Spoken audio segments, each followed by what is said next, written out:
Hello friends, मैं हूं सुशील sir, easy physics वाला। और आज मैग्नेटिज्म एंड मैटर का जो वीडियो लेक्चर है वो टोटली थ्योरेटिकल बेस्ड है। ध्यान से सुनिएगा। It is based on classification of magnetic materials, मतलब डाईमैग्नेटिक, पैरामैग्नेटिक और फेरोमैग्नेटिक। ठीक है ना, बहुत इजी टॉपिक है। छोटे छोटे क्वेश्चंस पूछे जाते हैं बोर्ड में भी, नीट में भी।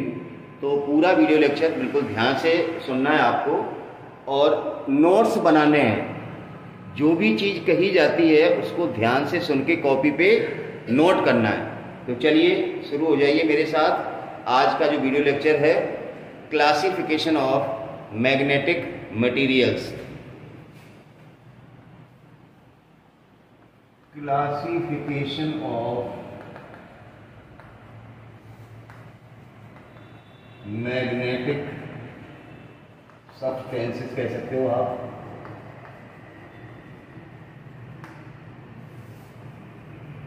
देखिए, these are classified into 3 categories. ये तो बात आपको सबको ही पता है, डायमैग्नेटिक, पैरामैग्नेटिक और फेरो।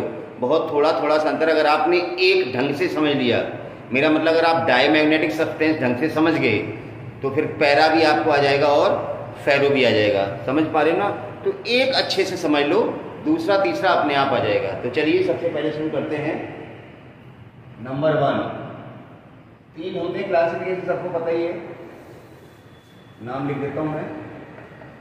Diamagnetic substances, diamagnetic substances.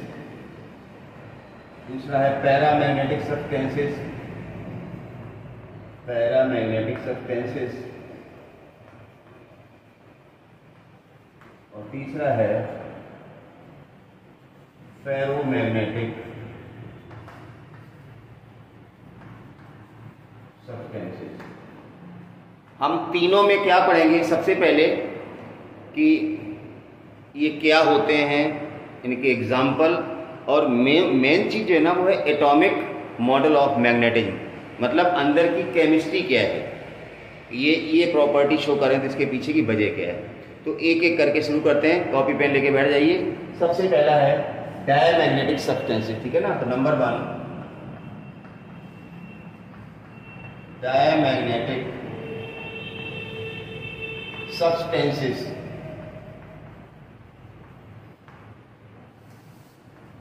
देखिए ध्यान से सुनना, हर एक लाइन का एक मतलब है। समझ गए ना? यही मजे मत ले लेना। ठीक है ना?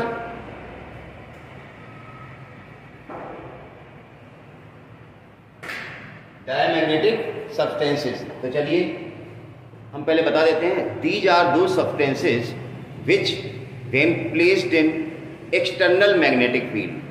ये वो सब्सटेंस हैं जिन्हें जब एक्सटर्नल मैग्नेटिक फील्ड में रखते हैं, then they acquire feeble magnetism opposite to the direction of magnetic field. पहले ध्यान से सुनिए, बाद में लिख भी दूंगा। ये वो सब्सटेंस हैं जिन्हें एक्सटर्नल मैग्नेटिक फील्ड में रखने पर ये एक्सटर्नल मैग्नेटिक फील्ड की अपोजिट डायरेक्शन में हल्के से मैग्नेटाइज होते हैं। हल्के से मतलब हम कह सकते हैं these are slightly repelled by the magnetic field. या हम कह सकते हैं these substances has tendency to move from stronger to weaker magnetic field. समझ गए ना? तो ये सारी चीजें, इनका सबका मतलब एक ही है। मतलब ये वो सब्सटेंस हैं जिनको जब हम मैग्नेटिक फील्ड में रखते हैं तो ये मैग्नेटिक फील्ड की अपोजिट डायरेक्शन में हल्के से मैग्नेटाइज होते हैं। समझ पा रहे हो ना? तो चलिए लिख देते हैं।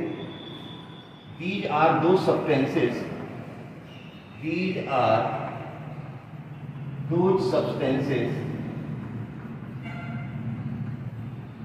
which when placed in external magnetic field acquire feeble magnetism opposite to the direction of magnetic field, opposite to the direction of magnetic field. ठीक है ना, पॉइंट्स में बना के लिख सकते हैं तो और अच्छी बात है। ये वो सब्सटेंस हैं जिन्हें जब एक्सटर्नल मैग्नेटिक, ध्यान रखना, जब एक्सटर्नल मैग्नेटिक फील्ड में रखते हैं तो ये होता है। दूसरे शब्दों में हम कह सकते हैं that is these are slightly repelled by magnetic field. इसका मतलब ही वही हुआ, ये स्लाइटली रिपेल्ड। या हम तीसरा ऐसे कह सकते हैं these substances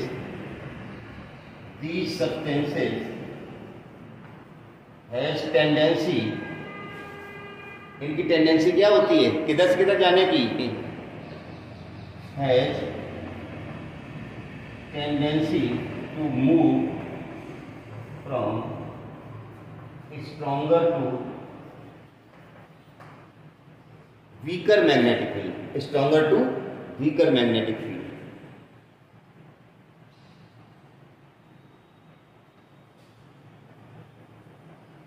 weaker magnetic field. इन तीनों बातों का या तीनों पॉइंटों का एक ही मतलब है। तो पहली बात आपके समझ में आ जानी चाहिए कि डायमैग्नेटिक सब्सटेंस वो सब्सटेंस हैं, जो लोग लिख रहे हैं, मैं हट जाता हूँ बोर्ड से, डायमैग्नेटिक सब्सटेंस वो सब्सटेंस हैं जिन्हें जब एक्सटर्नल मैग्नेटिक फील्ड रखते हैं तो ये एक्सटर्नल मैग्नेटिक फील्ड की अपोजिट डायरेक्शन में हल्के से मैग्नेटाइज होते हैं। हम कह सकते हैं कि ये मैग्नेटिक फील्ड से हल्के से रिपेल होते हैं। हम ये कह सकते हैं कि जब मैग्नेटिक फील्ड में इनको रखा जाता है तो ये स्ट्रॉन्गर मैग्नेटिक फील्ड से वीकर मैग्नेटिक फील्ड तरफ इनकी टेंडेंसी होती है भागने की, समझिए ना, स्ट्रॉन्गर मैग्नेटिक फील्ड से वीकर मैग्नेटिक फील्ड की तरफ ये मूव होते हैं। या इनको जब मैग्नेटिक फील्ड रखते हैं तो मैग्नेटिक फील्ड लाइंस जो होती हैं expelled out from the substance, जहां सब्सटेंस होगा वहां से दूर भागेंगी magnetic field line. Next point लिख सकता हूं, next point, magnetic field lines, magnetic field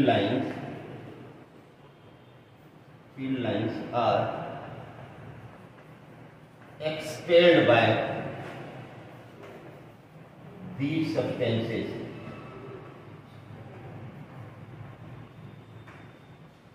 magnetic field lines are expelled by the substance. जैसे मान लो ये कोई ये डायमैग्नेटिक सब्सटेंस है मान लिया, ठीक है ना। अब अगर यहाँ मैग्नेटिक फील्ड लाइंस हम ड्रॉ करें तो ऐसे करके नहीं होगी,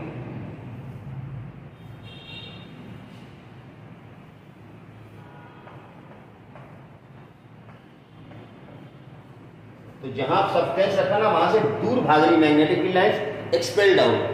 अगर ये पैरा होता इसके अंदर से गुजरती, पैरा होता तो अट्रैक्ट होता, समझ गए ना, ये repelled by the magnetic field. ये डायमैग्नेटिक सब्सटेंस है, ये डायमैग्नेटिक सब्सटेंस है, तो मैग्नेटिक फील्ड लाइंस हमने पास की तो ये एक्सपेल्ड आउट हो गई, बाहर भाग रही इससे, ठीक है ना। नोट कर लीजिए, फिर हम कुछ और पॉइंट्स बताते हैं। एग्जाम्पल तो याद कर लो, इनके एग्जाम्पल याद कर लो।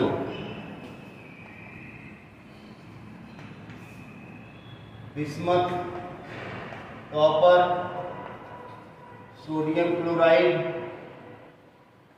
वाटर, और क्या क्या हो सकते हैं बताइए, नाइट्रोजन एट एसटीपी, बहुत सारे एग्जाम्पल हैं। ये कुछ एग्जाम्पल्स हैं डायमैग्नेटिक सब्सटेंस, इसको नोट कीजिए, फिर हम आगे की बात करते हैं।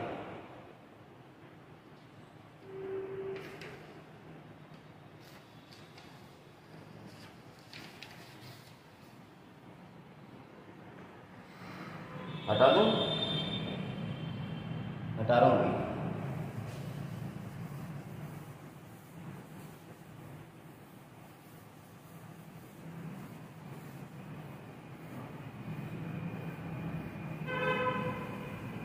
तो हमने कुछ पॉइंट्स पढ़ लिए थे, 4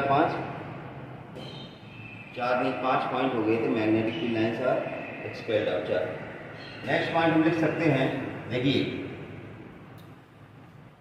डायमैग्नेटिक सब्सटेंस जब मैग्नेटिक फील्ड की अपोजिट डायरेक्शन मैग्नेटाइज होते हैं, मतलब ये स्ट्रॉन्गर से वीकर तरफ मूव होते हैं, तो डायमैग्नेटिक सब्सटेंस के अंदर जो मैग्नेटिक फील्ड होता है वो एक्सटर्नल मैग्नेटिक फील्ड से कम होता है।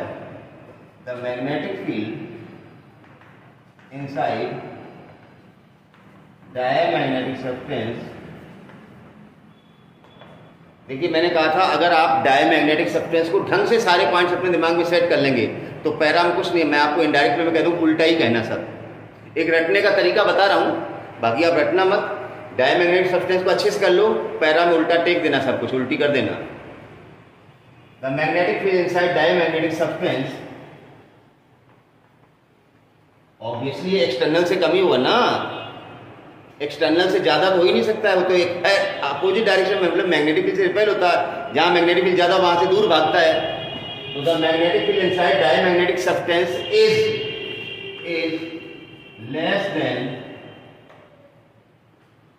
external magnetic field, external magnetic field, that is B is less than B naught।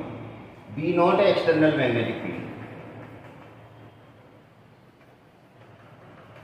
और B substance के अंदर है, तो B is less than B naught। या हम लिख सकते हैं B upon B naught is less than 1। या हम लिख सकते हैं mu upon mu naught is less than 1, या म्यू अपॉन म्यू नॉट क्या होता है, mu R is less than 1। देखिए एक ही चीज, सारी चीज आ गई।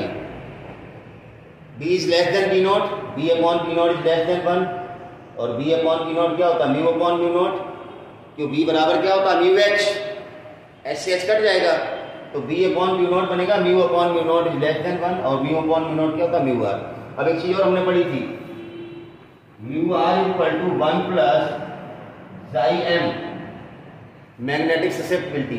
अब ये चीज अगर एक से कम है, उसमें से एक कम होगा तो जाई एम कितना होगा, निगेटिव आएगा। म्यू आर का मान एक से छोटा है, अब एक से छोटे में से जब एक माइनस करेंगे तो माइनस में ही आएगा ना आंसर। तो जाई एम जो है ना, मैग्नेटिक ससेप्टिबिलिटी जो है ना, वो निगेटिव होती है। दोनों चीजें पूछी जाती एग्जाम में, रिलेटिव परमेबिलिटी और magnetic susceptibility। Relative permeability is less than 1 for diamagnetic substance और magnetic susceptibility is negative for diamagnetic substance। एक दो और पॉइंट ले लेते हैं। Magnetic susceptibility of diamagnetic substance is independent on temperature, मतलब इनके ऊपर टेम्परेचर का कोई इफेक्ट नहीं पड़ता है। There is no effect of temperature।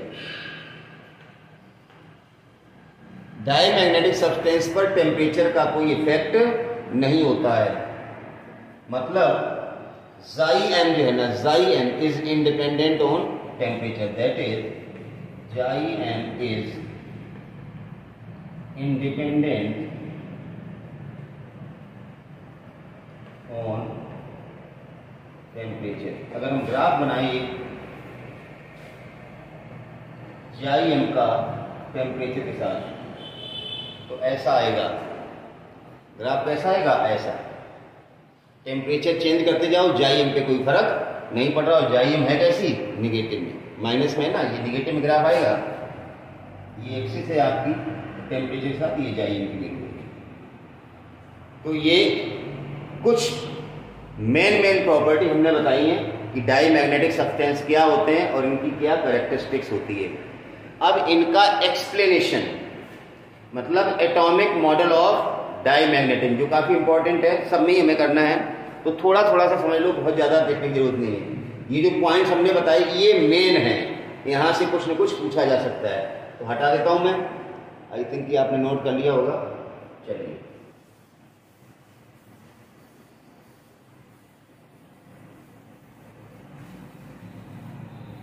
अब इनका एक्सप्लेनेशन मैं समझा देता हूं, बहुत ज़्यादा लिखेंगे तो दिक्कत ही हो जाएगी, फिर भी मैं आपको तो पॉइंट में लिख देता हूं। Explanation of diamagnetism.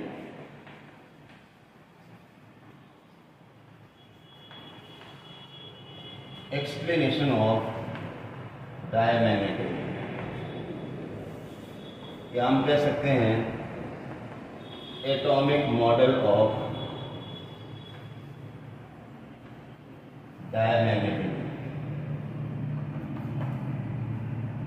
देखिए क्या होता है basically, the property of diamagnetism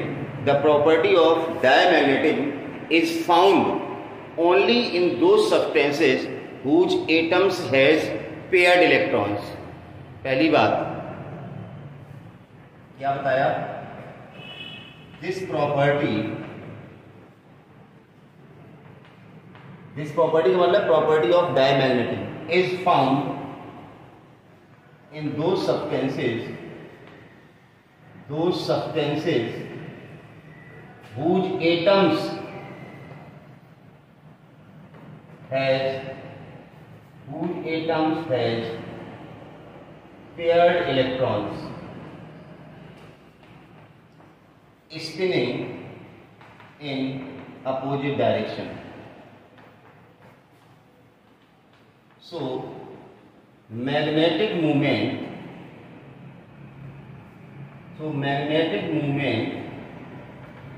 of one electron is cancelled by other, and hence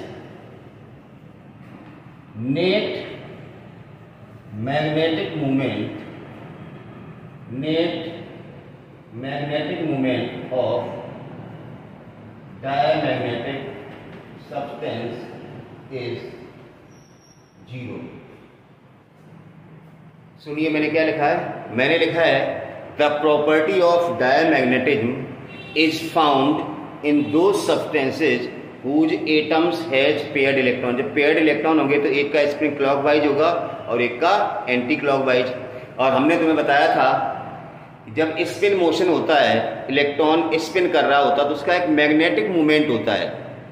हमने बताया magnetic movement of an orbiting electron, spinning electron, इसी चैप्टर में। तो इलेक्ट्रॉन अगर क्लॉकवाइज कर रहा मतलब इस तरह से तो मैग्नेटिक मूवमेंट ऊपर होगा, एंटी क्लॉकवाइज कर रहा तो मैग्नेटिक मूवमेंट नीचे होगा। तो इसका मतलब एक इलेक्ट्रॉन का मैग्नेटिक मूवमेंट दूसरे के द्वारा कैंसिल हो जाएगा। मतलब हमने क्या बताया कि एक एटम है डायमैग्नेटिक का, उसके अंदर पेयर्ड इलेक्ट्रॉन है, तो एक का क्लॉकवाइज दूसरे का एंटी क्लॉक, तो नेट मैग्नेटिक मूवमेंट एटम का कितना हो गया, 0। सारे एटम का नेट मैग्नेटिक मूवमेंट कितना हो गया, 0। मतलब डायमैग्नेटिक सब्सटेंस का मैग्नेटिक मूवमेंट कितना होता है, 0। वो किसी भी मैग्नेटिक प्रॉपर्टी को शो या एग्जिबिट नहीं कर सकता है। तो बच्चा पूछता सर अभी तो आपने बताया ये रिपेल होते हैं। रिपेल कब होते हैं, जब इनको मैग्नेटिक फील्ड में रखते हैं। अभी हमने मैग्नेटिक फील्ड में रखा नहीं, अभी तो हम बता रहे हैं हमारे पास एक डायमैग्नेटिक सब्सटेंस है ये, इसके अंदर बहुत सारे एटम्स होंगे, हर एटम के अंदर पेयर्ड इलेक्ट्रॉन है, तो हर एटम का मैग्नेटिक मूवमेंट 0 होता है। मतलब डायमैग्नेटिक सब्सटेंस का कोई मैग्नेटिक मूवमेंट नहीं होता है, ना ये मैग्नेटिक, समझिए किसी, जब मैग्नेटिक मूवमेंट ही नहीं है तो किसी मैग्नेटिक बिहेवियर को शो नहीं करेगा। जब मैग्नेटिक फील्ड में रखेंगे तब क्या होता है वो दूसरी बात है। मैंने कहा ना, जो भी यहाँ एक्सप्लेनेशन होगा, चाहे डायमैग्नेटिक का हो, चाहे पैरा का हो, चाहे फेरो का, 2 तरह से किया जाएगा। एक जो पैराग्राफ होगा जो मैंने लिखा है, ये मैग्नेटिक फील्ड लगाने से पहले की हम बात कर रहे हैं, भाई डायमैग्नेटिक सब्सटेंस में ये होता है। अब हम दूसरी बात कहेंगे, जब हम मैग्नेटिक फील्ड लगा देंगे तब ये रिपेल क्यों होते हैं, हम बता देंगे इनके अंदर मैग्नेटिक मूवमेंट जनरेट होता है नहीं होता, क्या होता है, समझ गए ना। तो 2 स्टेप में लिखना है इसका एक्सप्लेनेशन। हालांकि एक्सप्लेनेशन बहुत ज्यादा आता नहीं है, लेकिन मैंने कहा ना थॉरोली स्टडी करो, 20 से क्वेश्चन आ जाते हैं। नीट का पेपर बहुत इजी आता, मैं कितनी बार कह सकता हूँ, जेईई मेंस बहुत इजी आता, तभी कट ऑफ इतनी ज्यादा आती है। First ranker 720 out of 720, not only 1, 2 बच्चे, शादाब आकांक्षा सिंह 720 आउट ऑफ 720। बताइए क्या कि बच्चे कितने पढ़ते हैं, एक तुम हो जो तुमसे एक वीडियो लेक्चर का काम नहीं होता है, और सपने देख रहे हो कि हम मेडिकल में जाएंगे, कमाल कर रहे हो, हद हो गई। चलिए खैर, हम बात कर रहे हैं, हमने पहले बताया कि डायमैग्नेटिक सब्सटेंस क्या होता है, उनकी क्या क्या कैरेक्टरिस्टिक्स होती हैं। अब हम उनका एटॉमिक मॉडल बता रहे, तो मैंने बताया डायमैग्नेटिक सब्सटेंस वो होते हैं जिनके एटम्स के अंदर पेयर्ड इलेक्ट्रॉन होते हैं, एक का स्पिन क्लॉकवाइज होगा तो दूसरे का anti clockwise, net magnetic movement 0 होता है। अब हम मैग्नेटिक फील्ड लगाने जा रहे हैं। When these substances are placed in external magnetic field, जब हम इनको एक्सटर्नल मैग्नेटिक फील्ड रखते हैं, then each electron एक क्लॉक वाइज स्पिन कर रहा था, एक एंटी क्लॉक वाइज, दोनों पे एक फोर्स लगेगा। हमने बताया था मूविंग चार्ज के मैग्नेटिक फील्ड में फोर्स लगता है QBB। Then each electron experiences a force due to which motion of the electrons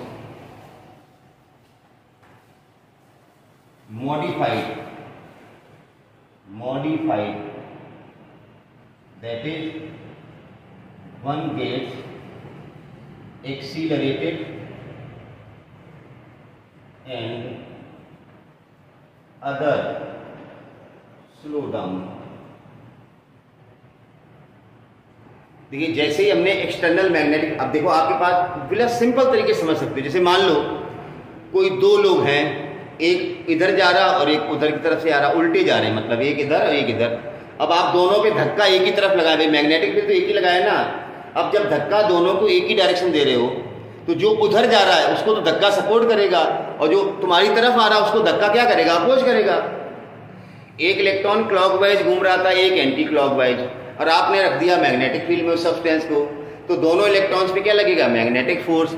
एक इलेक्ट्रॉन तेज हो जाएगा जिसपे फोर्स मोशन की डायरेक्शन लगेगा, और एक क्या हो जाएगा, स्लो हो जाएगा। तो अब दोनों का मैग्नेटिक मोमेंट सेम नहीं रहेगा। जो इलेक्ट्रॉन फास्ट हो जाएगा उसका मैग्नेटिक मोमेंट बढ़ जाएगा, और जो स्लो हो जाएगा उसका घट जाएगा। तो अब नेट मैग्नेटिक मोमेंट जीरो नहीं होगा। मैंने क्या कहा था, मैग्नेटिक फील्ड लगाने से पहले नेट मैग्नेटिक मोमेंट कितना था, जीरो। क्यों, एक इलेक्ट्रॉन क्लॉकवाइज जिस स्पीड से घूम रहा था दूसरा एंटी क्लॉकवाइज से। अब हमने मैग्नेटिक फील्ड लगा दिया, एक एक्सीलरेट हो गया और एक स्लो डाउन हो गया। तो अब नेट मैग्नेटिक मोमेंट इंड्यूस हो जाएगा। वो मैग्नेटिक मोमेंट जो इंड्यूस होता है नेट, वो मैग्नेटिक फील्ड की अपोजिट डायरेक्शन होता है। That's why these substances are slightly repelled by the magnetic field. ये पीछे की कहानी है। तो चलिए, in other slow down, as a result a net magnetic moment is induced opposite to the direction of magnetic field. Hence, these are slightly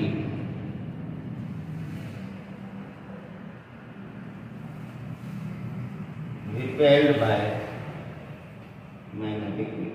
मैंने short में लिख दिया है और एक्सप्लेनेशन मैंने पूरा दिया आपको। इसको नोट कर लें आप कि जब मैग्नेटिक फील्ड नहीं लगाते हैं तो डाई मैग्नेटिक सब्सटेंस का नेट मैग्नेटिक मोमेंट जीरो होता है। मैग्नेटिक फील्ड लगाने से इलेक्ट्रॉन्स का मोशन मॉडिफाइड हो जाता है, एक स्पीड हो जाती है, बढ़ जाती है, मतलब एक एक्सीलरेट हो जाता है और एक स्लो डाउन हो जाता है। तो एक का बढ़ जाता है, एक का कम हो जाता है। तो this is all about diamagnetic substance.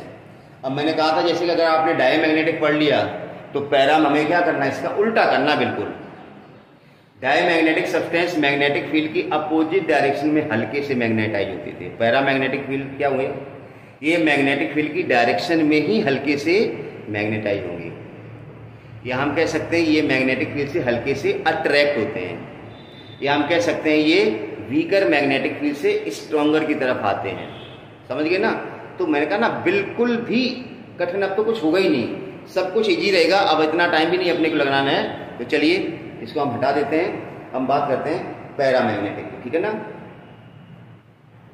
तो डायमैग्नेटिक को खत्म करो।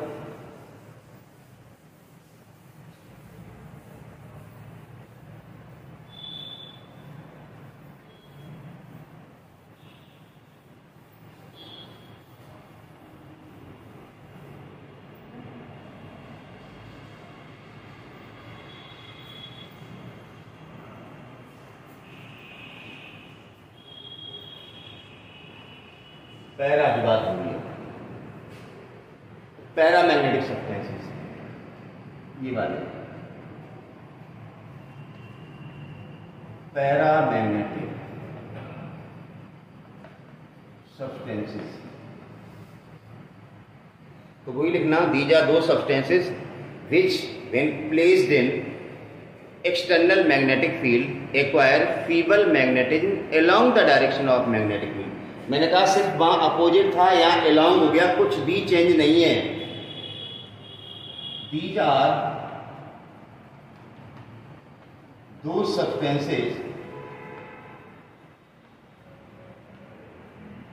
which when placed in external magnetic field acquire feeble magnetism along the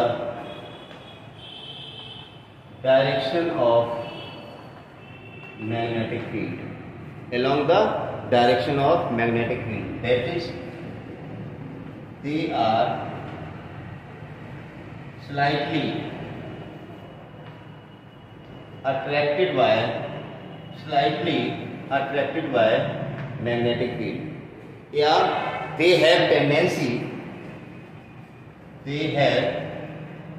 tendency to move from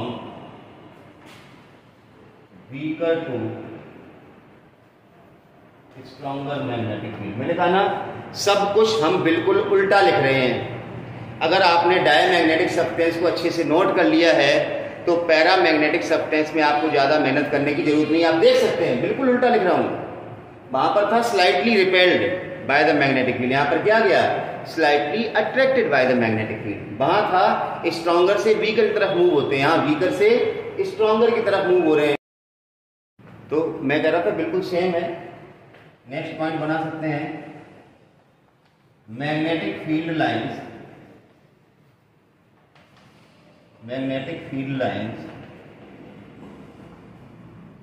has tendency to pass through them। वहां पर मैग्नेटिक फील्ड एक्सपेल्ड आउट थी, बाहर भाग रही थी। यहां पर जैसे मान लो हम पैरामैग्नेटिक सब्सटेंस ही रखते हैं, अगर ये पैरामैग्नेटिक सब्सटेंस है तो मैग्नेटिक फील्ड लाइंस जो है ना इस तरह से इसके अंदर से गुजरना चाहेंगी, समझ गए ना। वहां पर ये ऐसे करके आती थी, ऐसे भाग जाती थी, तो यहां पर मैग्नेटिक फील्ड लाइंस कुछ इस तरह से पास होना चाहेंगी। फिर वहां पर नेक्स्ट पॉइंट था, बिल्कुल वही है कि मैग्नेटिक फील्ड इसके अंदर सब्सटेंस के अंदर ज्यादा होगा एक्सटर्नल से, कि अपनी ओर ये अट्रैक्ट करता है। तो ये यहाँ पर B/V0 जो होगा ग्रेटर देन 1 होगा। वहां पर B/V0 क्या था, लेस देन 1, मतलब μ/μ0 इज ग्रेटर देन 1, मतलब μr इज ग्रेटर देन 1। थोड़ा नीचे नहीं आ रहा है। μ/μ0 is greater than, that is μr is greater than 1। समझ गए ना। इनकी रिलेटिव परमेबिलिटी होती है वो 1 से ज्यादा होती है। और जब रिलेटिव परमेबिलिटी आपको पता लगी तो Xm equal to μr equal to क्या होता है, 1 प्लस Xm। अब अगर ये 1 से बड़ा है उसमें से तो Xm कैसा आएगा, पॉजिटिव। Xm यहां पर कैसा आएगा, पॉजिटिव। ये नोट कर लो सारे पॉइंट, फिर मैं कुछ और पॉइंट्स दे रहा हूं। ये एक पॉइंट तो पहला ही है, इसमें 2-3 डेफिनेशन है, दूसरा पॉइंट, तीसरा पॉइंट, चौथा पॉइंट Xm वाला। आप अपने हिसाब से पॉइंट दे सकते हो, ये कोई मैटर नहीं कि ये तीसरा पॉइंट है, चौथा पॉइंट है।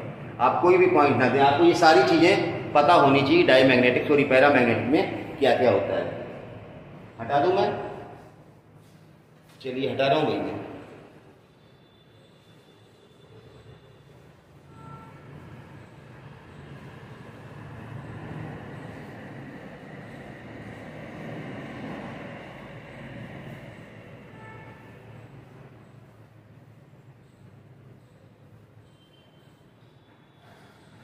अब चूंकि इनकी मैग्नेटिक ससेप्टिबिलिटी पॉजिटिव होती है तो इनका टेम्परेचर का भी इफेक्ट होता है,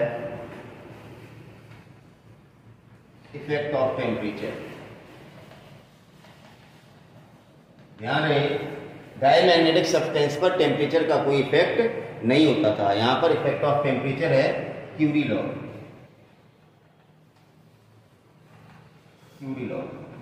according to Curie, magnetic susceptibility of paramagnetic substances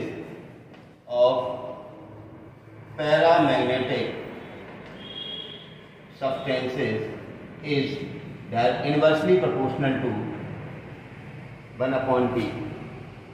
Inversely proportional to 1 upon T मतलब xi m is inversely proportional to T, मतलब टेम्परेचर बढ़ाएंगे तो ससेप्टिबिलिटी घटेगी, या xi m is equal to C upon T, where C is Curie constant. C को क्या कहते हैं? Curie constant. ग्राफ बनाए अगर हम xi m और T में, तो इस तरह से पैरामैग्नेटिक की बात हो रही है। चलिए अब इनका भी एक्सप्लेनेशन, जैसे हमने डायमैग्नेटिक सब्सटेंस का एक्सप्लेनेशन किया था वैसे ही पैरामैग्नेटिक सब्सटेंस का एक्सप्लेनेशन। चलिए हटा रहा हूं उसको, एक्सप्लेनेशन का देखते हैं पैरा का, ठीक है ना।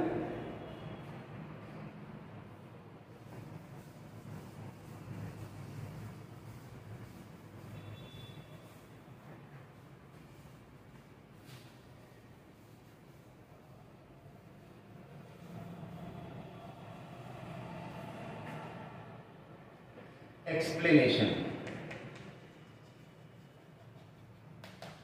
of paramagnetic। दो डायग्राम बनाता हूं, अपने आप समझ में आ जाएगा, ज्यादा कुछ लिखने की जरूरत नहीं। वहां पर हमने बताया डायमैग्नेटिक सब्सटेंस की प्रॉपर्टी किन में पाई जाती है, जिनके एटम्स के अंदर पेयर्ड इलेक्ट्रॉन्स होते हैं। तो इसमें क्या होगा? अनपेयर्ड, मतलब that is an axis of electron. The property of paramagnetism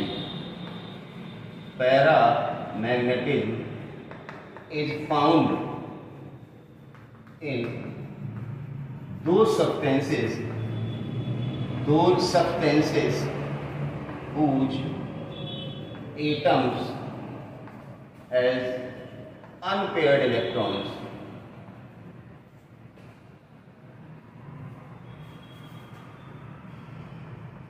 Unpaired electrons, that is an excess of electron,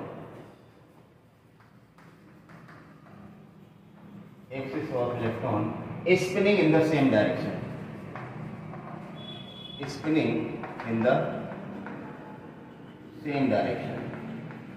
so each atom of paramagnetic substance has permanent magnetic moment and behaves like a tiny magnet या atomic magnet कह सकते हो, atomic magnet. मेरी बातों को सुनना भी है, लिखने के बाद हो सकता तुम नहीं पढ़ पाओ, मैं कोई जमा के नहीं लिख रहा हूँ, ठीक है ना। लेकिन मैं लिखना नहीं चाहता हूँ, मेरी राइटिंग अच्छी है, लिखने में जोर आता मुझे। मैंने क्या बताया, ध्यान से सुनिए, कि पैरामैग्नेटिक सब्सटेंस जो है ना, उनके एटम्स के अंदर अनपेयर्ड इलेक्ट्रॉन होते हैं, मतलब एक अतिरिक्त इलेक्ट्रॉन होता है पेयर के अलावा एक। जब पेयर था तब तो कैंसिल हो रहा था मैग्नेट, अब एक एक्स्ट्रा इलेक्ट्रॉन है spinning in the same direction. तो जब एक ही इलेक्ट्रॉन स्पिन कर रहा है, एक एक्स्ट्रा है, पेयर तक तो कैंसिल हो जाते हैं, एक जो एक्स्ट्रा उसका तो मैग्नेटिक मोमेंट होगा ना। तो इसका मतलब पैरामैग्नेटिक सब्सटेंस का हर एटम एक छोटे से मैग्नेट की तरह से बिहेव करता है। फिर भी हमें इनको मैग्नेटिक फील्ड जब रखते हैं तब ये मैग्नेटिक फील्ड से मैग्नेटाइज होते हैं यार, अट्रैक्ट होते हैं। उसका कारण ये है, देखो आपने सुना होगा लोहे का हर टुकड़ा चुंबक नहीं होता है, कारण यही है, जैसे मान लो ये पैरामैग्नेटिक सब्सटेंस है, हर एटम एक मैग्नेट है। Even then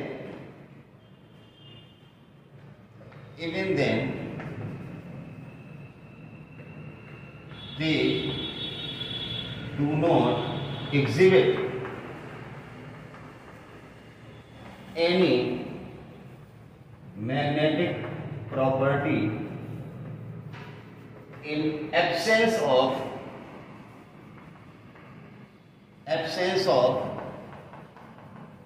external magnetic field।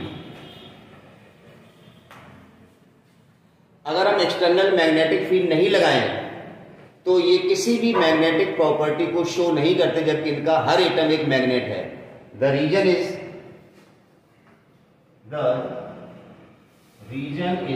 That the atomic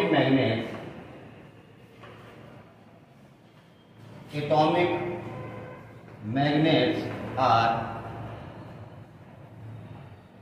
randomly oriented.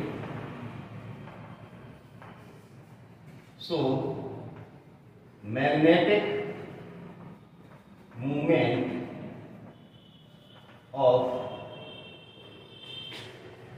one atom या one atomic magnet is cancelled by other one। ओहो, बहुत ज्यादा लिख दिया भाई। मैंने क्या लिखा है? The property of paramagnetism is found in those substances whose atoms have unpaired electrons, that is, an axis of electron spinning in the same direction. So each atom of paramagnetic substance has permanent magnetic moment and behaves like a tiny magnetic atomic magnet. Even then, they do not exhibit any magnetic property in absence of external magnetic field।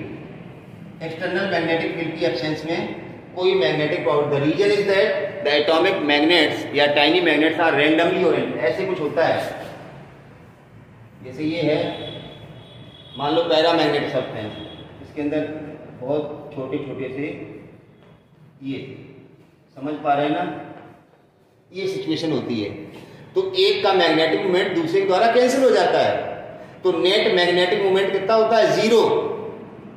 लेकिन जैसे ही हम external magnetic field लगाते हैं, ध्यान से समझिए, अब हमने एक्सटर्नल मैग्नेटिक फील्ड लगा दिया ये इधर, तो ये जितने भी एटॉमिक मैग्नेट्स हैं इनके सब पे क्या लगेगा? टॉर्क। जब किसी मैग्नेट को मैग्नेटिक फील्ड लगता है उस पे क्या लगता है? टॉर्क। तो वो टॉर्क क्या करेगा? इन एटॉमिक मैग्नेट्स को किस डायरेक्शन में अलाइन करेगा? मैग्नेटिक फील्ड की डायरेक्शन में अलाइन करेगा।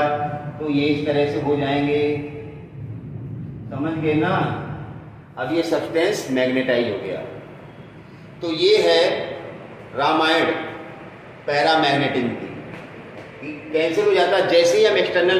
नीचे एक लाइन और लिखनी है, when these substances are placed in external magnetic field. जो मैं कह रहा हूं उसको सुनिए, when these are placed in external magnetic field then each atomic magnet experiences a torque and tends to align along the direction of magnetic field and hence substance gets magnetised. ये बात भी आपको लिख लेनी है कि एक्सटर्नल मैग्नेटिक फील्ड नहीं लगाएं तो ये सिचुएशन है। ये सारे मैग्नेट हैं, फिर भी नेट मैग्नेटिक मोमेंट कितना है? 0, क्योंकि ये सारे atomic magnets are randomly oriented. जैसे ही मैग्नेटिक फील्ड लगाया ये सारे मैग्नेट्स अलाइंड हो गए और सब्सटेंस मैग्नेटाइज हो गया। तो इसलिए कहते हैं कि जब इनको मैग्नेटिक फील्ड में रखते हैं तो ये मैग्नेटाइज होते हैं। समझ गए ना? तो चलिए, ये था एक्सप्लेनेशन ऑफ पैरामैग्नेटिज्म। अब आता है फेरोमैग्नेटिज्म, ठीक है ना? तीसरा वाला हटा देते हैं। अब फेरो में ज्यादा कुछ नहीं पढ़ना है, मैं बता देता हूं। फेरोमैग्नेटिज्म पैरा का बड़ा भाई है, मतलब पैरामैग्नेटिक सब्सटेंस छोटा डॉन है और फेरोमैग्नेटिक सब्सटेंस बड़ा डॉन है। इतना ही अंतर है और कोई अंतर नहीं है। अगर पैरा का पता है तो फेरो में भी वही लिखना है। Ferromagnetic substances possesses all the property of paramagnetic substance with more intensity। खत्म खेल। मैंने क्या बोला? पैरा जो करेगा फेरो उसको बहुत ज्यादा इंटेंसिटी के साथ करेगा भाई, और क्या है?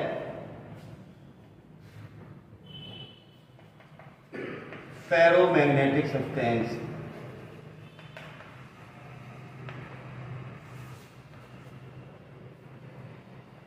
these are those substances which are strongly attracted by the external magnetic field. These are strongly attracted by external magnetic field. हमने थोड़ा शॉर्ट कर दिया, मतलब कहने का वही है, इनको जब एक्सटर्नल मैग्नेटिक फील्ड रखेंगे तो ये फीबली मैग्नेटाइज नहीं होंगे, strongly magnetise along the direction of, जो पैरा में कहा था वही यहाँ कहना, पैरा में फीबल वर्ड था, यहाँ पर स्ट्रांग आ जाएगा। समझ गए ना? एग्जाम्पल आयरन, कोबाल्ट, निकल या एल निको एलॉय। एल निको एलॉय होता है। ये सारे एग्जाम्पल हैं फेरोमैग्नेटिक सब्सटेंस के। समझ गए ना? यहां पर म्यू आर की वैल्यू ग्रेटर देन 1 होगी, वहां पर जाइम पॉजिटिव था, यहां जाइम होगा, पॉजिटिव भी होगा और ग्रेटर देन 1 होगा। पॉजिटिव होगा, बहुत ज्यादा होगा भाई जो पैरा में था वही। यहां पर जो ससेप्टिबिलिटी है, ये magnetic susceptibility, this changes according to the Curie Weiss law. Magnetic susceptibility of ferromagnetic substances changes according to Curie-Weiss law. Curie-Weiss law, ये क्या है Curie-Weiss law? बता देता हूं मैं, हर चीज नोट करते जाओ भाई, मैंने कहा ना मैं रुकूंगा नहीं तुम्हारे लिए। चलिए,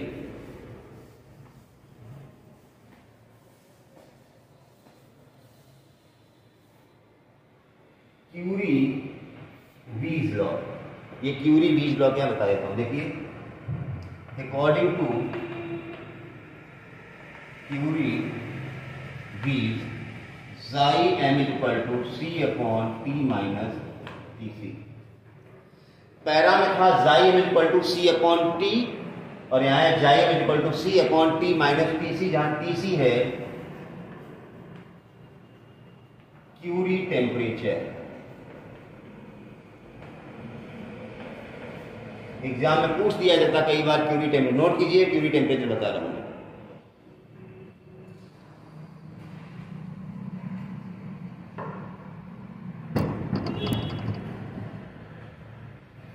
चल रहा भाई, चलिए क्यूरी-वाइस लॉ है, इसका ग्राफ बना देते हैं। जाइम का टी के साथ ग्राफ थोड़ा सा ऐसे आता है, थोड़ा सा इस तरह से, यहां तक अलग वेरिएशन होता है, फिर यहां के बाद वैसे ही वेरिएशन होता है।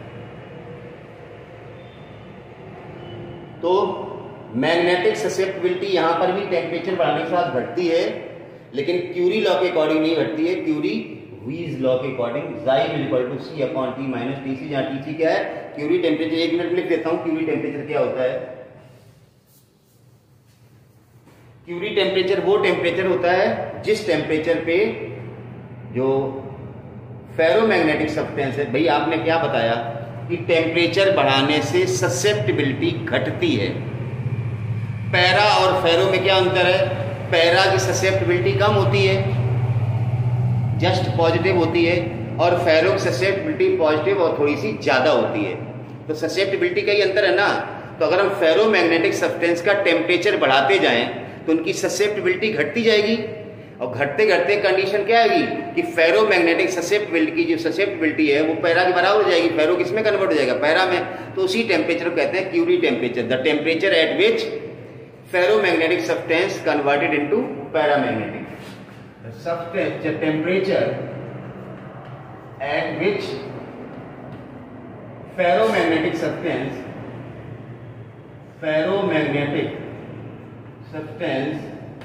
converted into paramagnetic is called as Curie temperature. वो टेम्परेचर जिसमें फेरोमैग्नेटिक सब्सटेंस किसमें कन्वर्ट हो जाता है? पैरा में कन्वर्ट हो जाता है, उसको कहते हैं क्यूरी टेम्परेचर। कुछ वैल्यू याद कर लो। क्यूरी टेम्परेचर फॉर आयरन करीब 770 डिग्री सेंटीग्रेड। केल्विन में अगर कन्वर्ट करोगे 270। अब ये एग्जैक्ट नहीं, साथ किसी किताब में 765 होगा, किसी किताब में केल्विन लिखा होगा जिसमें 273 जोड़ दिया होगा, ऐसे करके याद करना, ठीक है ना। सारी किताबों में दिया गया, इसको लिखने की जरूरत नहीं है। आयरन के लिए कितना होता है, कोबाल्ट के लिए कितना होता है, निकल के लिए कितना होता है, सब। मतलब मेन चीज क्या है, क्यूरी टेम्परेचर क्या होता है, वो टेम्परेचर जिसपे फेरोमैग्नेटिक सब्सटेंस किसमें कन्वर्ट हो जाता है, पैरा में। तो ये फेरो के बारे में। अब इनका भी एक्सप्लेनेशन है, इनका भी एक्सप्लेनेशन, जैसे आपने डाई का किया, पैरा का किया, फेरो का, इनका एक्सप्लेनेशन कर देता हूं मैं।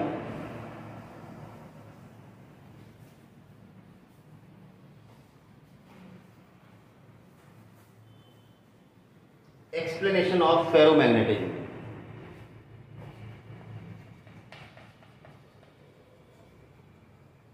Explanation of ferro magnetism.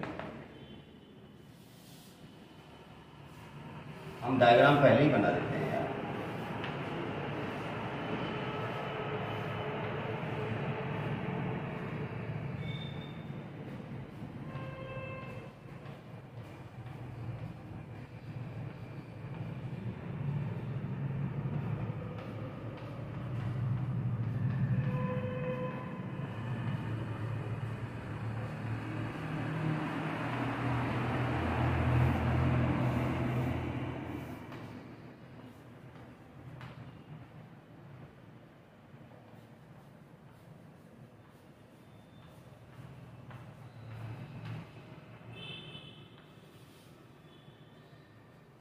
चलिए पहले डायग्राम बना दिया, उसके बाद हमें समझाने में थोड़ी आसानी रहेगी।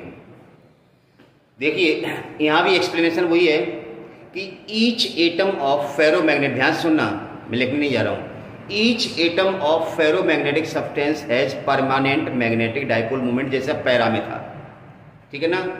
अब यहां फेरो में क्या होता है कि वो जो एटम्स है नियर बाई एटम्स को अलाइंड कर लेता, मतलब अपने साथ ले लेता, अपना ग्रुप बना लेता है। उस ग्रुप को हम क्या कहते हैं, यहाँ पर डोमेन कहते हैं। जैसे मतलब होता है ना, मोहल्ले में कोई एक आदमी होता है, अब उसके चेले चपाटे हो जाते हैं, वो जो कहता है वही वो सब कहते हैं। तो यहाँ पर ऐसा ही होता है कि each atom has a permanent magnetic moment and that atom tends to align nearby atoms along him से, मतलब अलोंग इट्स ओन डायरेक्शन, मतलब जिधर वो है उधर ही अलाइन करने की कोशिश करता है। जैसे मैंने दिखाया यहाँ पर, ये मतलब इसको एक डोमेन कहते हैं। इसका एक रीजन होता है, मतलब इसकी साइज बहुत छोटी होती है, वैसे तो 1 mm की साइज की होती है, और एक डोमेन में 10 to the power 15 एटम्स तक होते हैं। आप कोशिश कीजिए समझने की। मैं ये कहना चाहता हूं, ये एक एटम है मान लो, इसका एक सर्टेन मैग्नेटिक मोमेंट। अब ये एटम क्या करता है, नियर बाई एटम्स को कन्विंस करता है, स्पॉन्टेनियसली अलाइन करता है उसी की डायरेक्शन जिधर उसका मैग्नेटिक मोमेंट है उधर ही। तो इतने रीजन के अंदर जितने भी एटम्स है सबका मैग्नेटिक मोमेंट एक ही डायरेक्शन हो गया। इस रीजन में जितने सबका एक, लेकिन ये जरूरी नहीं कि इनका सेम हो, समझ गए ना। अब यहाँ पर होगा क्या, वहां पर पैरा में क्या था, जब आप एक्सटर्नल मैग्नेटिक फील्ड लगाते थे एक एटम अलाइन हो जाता था, दूसरा अलाइन, यहाँ पर पूरा डोमेन अलाइन होगा, और एक डोमेन के अंदर कितने सारे एटम्स हैं, इसलिए जब एक्सटर्नल मैग्नेटिक फील्ड लगाते थे स्ट्रांगली मैग्नेटाइज होते हैं। कॉन्सेप्ट वही है, वहां पर इंडिविजुअल एटम्स थे, यहाँ पर जो इंडिविजुअल एटम्स उनकी जगह पर ग्रुप्स बन गए। मतलब जैसे मैंने कहा कि मैं अपने मोहल्ले का छोटा मोटा नेता हूं, अगर मुझे कन्विंस कर लिया तो मेरे साथ 100 वोट है, 100 कन्विंस हो जाएंगे ना, क्यों, मेरी बात वो 100 मानेंगे। बिल्कुल एग्जैक्टली यही है यहाँ पर। हर एटम का एक मैग्नेटिक मोमेंट होता है। वो एटम क्या करता है, नियर बाई एटम्स का एक ग्रुप बना लेता है जिनका सबका मैग्नेटिक मोमेंट एक ही डायरेक्शन में होता है। जैसे यहाँ दिखाया गया, इसको कहते हैं डोमेन। तो बहुत सारे डोमेन्स दिखाए गए हैं। एक डोमेन के अंदर जितने भी एटम्स हैं उनका सबका मैग्नेटिक मोमेंट एक ही डायरेक्शन में है, मतलब इस डोमेन का एक नेट मैग्नेटिक मोमेंट है। जैसे मान लो ये इस डोमेन का भी है, इस डोमेन का भी है, इसका भी है, इसका भी है, लेकिन सबका एक डायरेक्शन नहीं है, इसलिए नेट मैग्नेटिक मोमेंट कितना होता है, 0। जैसे हम एक्सटर्नल मैग्नेटिक फील्ड लगा रहे हैं तो देखो सारे डोमेन्स एक ही डायरेक्शन में अलाइन हो गए और सब्सटेंस क्या हो गया, मैग्नेटाइज। अब ये स्ट्रांगली क्यों हुआ, मैंने क्या बताया था पैरा में क्या होता है, जब मैग्नेटिक फील्ड लगाते हैं तो एक एक एटम अलाइंड होता है, यहाँ पर एक एक डोमेन होगा, एक डोमेन के अंदर कितने सारे एटम्स होंगे, समझ गए ना। अब आप वोट मांगने जाते हैं, एक आदमी का वोट मिल जाए और आपने एक मैन मुखिया का वोट मान लिया, इसका उसके साथ 100 वोट मिल जाएंगे एक साथ, तो वही कॉन्सेप्ट यहाँ पर है, पैरा और फेरो में डिफरेंस, समझ गए ना। तो फेरोमैग्नेटिक सब्सटेंस का जो एक्सप्लेनेशन है वो किस पे बेस्ड है, on the basis of domain theory. ध्यान रखना, डोमेन क्या है, डोमेन क्या बताया था, मैंने बताया था डोमेन कुछ नहीं, ग्रुप ऑफ एटम्स है, मतलब एक विचारधारा के लोगों का एक समूह है, ऐसे समझ लो हिंदी में। भाई हमारे साथ वही लोग होंगे जो हमारी विचारधारा से मेल खाएंगे, जिनके विचार हमारे जैसे होंगे। दूसरा भी ग्रुप होगा, उनके साथ भी बहुत लोग होंगे, लेकिन मेरी उनकी विचारधारा एक नहीं है। भाई इस डोमेन का मैग्नेटिक डायरेक्शन में, इसके अंदर भी एटम्स हैं, इसका भी एटम्स, इनका सेम नहीं है ना, इसका सेम नहीं है ना। तो नेट मैग्नेटिक मोमेंट कितना होता है, 0। जैसे ही एक्सटर्नल मैग्नेटिक फील्ड लगाते हैं, then all the domains are aligned along the direction of magnetic field and hence substance gets magnetise. तो ये था मतलब यहाँ से थ्योरी में ही बहुत ज़्यादा पूछा जाता है, लेकिन छोटी छोटी चीज़ें बहुत होती हैं जो मेंस और नीट के लिए बहुत इंपॉर्टेंट है स्पेशली, ठीक है ना। एडवांस में तो इतना ज़्यादा कुछ नहीं आता है, लेकिन नीट और जेईई मेंस में काफ़ी कुछ पूछा जाता है यहाँ से। तो आई होप ये आपको समझ में आया होगा। थ्योरी का चैप्टर था, मैंने काफ़ी कोशिश की समझाने की, पॉइंट्स बना के आपको बताया, काफ़ी कुछ लिखा भी है। तो आप सारी चीज़ें लिख लेना, नोट्स बनाते रहो, पढ़ाई रेगुलर करते रहो, अच्छा रहेगा, तुम्हारा स्वास्थ्य भी अच्छा रहेगा। पढ़ाई करोगे, पढ़ाई नहीं करोगे तो बस एग्ज़ाम आने वाले हैं, आप लोग बीमार होने वाले हो। बच्चे की तबीयत एग्ज़ाम में ही खराब होती है उसकी, जिसकी पढ़ाई नहीं होती है। तो चलिए, टेक केयर, स्वास्थ्य का ध्यान रखिए, वीडियो को देखते रहिए। चैनल सब्सक्राइब नहीं किया है तो प्लीज़ चैनल को सब्सक्राइब कर लें। Thank you for watching.